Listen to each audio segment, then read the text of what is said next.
Welcome to DIY with Haydn. Spruce up your toolbox by hydro dipping your paintbrushes.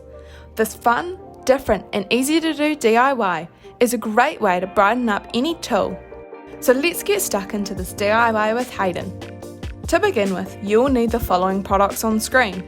Selecting whatever Rust-Oleum spray paint colours you want, of course. Although the Rust-Oleum 2X Ultra Cover Primer in white was a perfect base coat that helped create a tight bond with the top layers, giving you a longer lasting quality finish.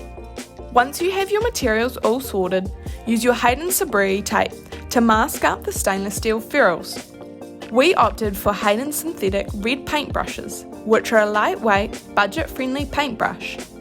After you're all masked up, use your Rust-Oleum 2X Ultra Cover Primer to prime up the brushes. We just place some paper over the bristles to help keep them clean whilst spraying. After the primer has dried, you want to fill up your Haydn white bucket with water approximately 2/3 of the way up. Then using your selected Rust-Oleum coloured spray paints, you want to spray various light coats into the water.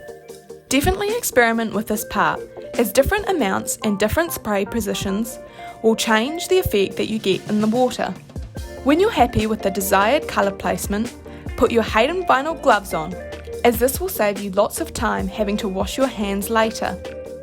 Slowly submerge your brush into the water and again experiment with this, as you will get different effects depending on if you twist the brush or submerge it in straight. Once fully submerged, we recommend wiping away the loose paint particles surrounding the brush, or find a clear spot to slowly bring your brush out of the water. This will just help keep your design clean and tidy.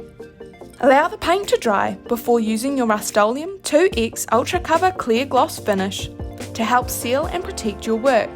And it's as easy as that to spruce up your paintbrushes or any home decor that needs a new lease of life. Be sure to keep your eye out for more DIY with Haydn projects and stay up to date with everything else Haydn by following us on all of our social media accounts. Until next time, this has been DIY with Haydn.